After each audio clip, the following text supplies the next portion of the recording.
યુનિવર્સિટીની સિક્યુરિટી એજન્સીને લઈને પણ મોટો ધડાકો થયો। અહીં એનએસયુઆઈ ગુજરાત યુનિવર્સિટીની સિક્યુરિટી એજન્સીને લઈને ગંભીર આક્ષેપ કર્યા છે। ગુજરાત યુનિવર્સિટીમાં ફરજ બજાવતા સિક્યુરિટી ગાર્ડનું પોલીસ વેરિફિકેશન નથી કરવામાં આવ્યું। છેલ્લા 1 વર્ષથી પેન્થર એજન્સી હોવા છતાં વેરિફિકેશન બાકી છે। ગર્લ્સ હોસ્ટેલમાં આ જ એજન્સીના સિક્યુરિટી ગાર્ડ હોવા છતાં વેરિફિકેશન નથી થયું। कुलपति और रजिस्ट्रार ध्यान न आपता होवाना एनएसयूआईए आक्षेप कर्या छे। पेन्थर सिक्योरिटी एजेंसी पासेथी सत्ताधीशो कमीशन लेता होवानो पण आक्षेप थयो छे।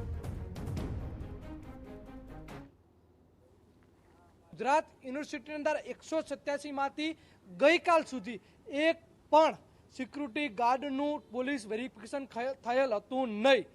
आनंदनगरनी अंदर पीजी में रहती एक विद्यार्थी साथे बर्बरता त्याना सिक्योरिटी गार्ड द्वारा करवामां आई। गुजरात यूनिवर्सिटी में हजारों विद्यार्थिनीओ Gujarat university hostel girls hostel होय के एनआरआई गर्ल्स होस्टेल होय तमाम जगह आ सिक्योरिटी एजेंसी कार्यरत है, परंतु हजी सुधी आ सिक्योरिटी एजेंसीनु कोई पण पोलीस वेरिफिकेशन करवामां आव्युं नहोतुं। 1 वर्ष थई गयो, गुजरात यूनिवर्सिटीना सत्ताधीशो केम कोई पूछपरछ ना करी?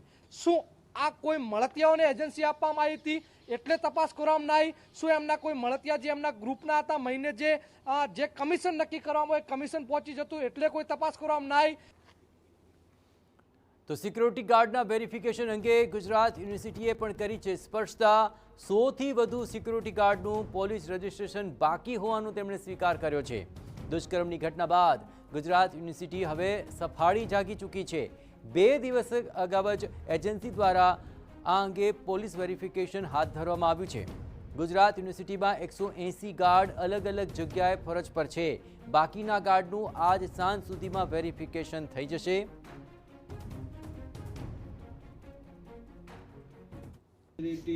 પોલીસ વેરિફિકેશનની જ્યાં સુધી વાત છે ત્યાં સુધી યુનિવર્સિટી સિક્યુરિટી એજન્સીને 2 દિવસ પહેલાં જ આ અંગેની સૂચનાઓ આપી દેવામાં આવેલી છે અને વધુમાં જે વેરિફિકેશન એના લેવલે બાકી છે એ આજ સાંજ સુધી કમ્પ્લીટ કરી દેશે।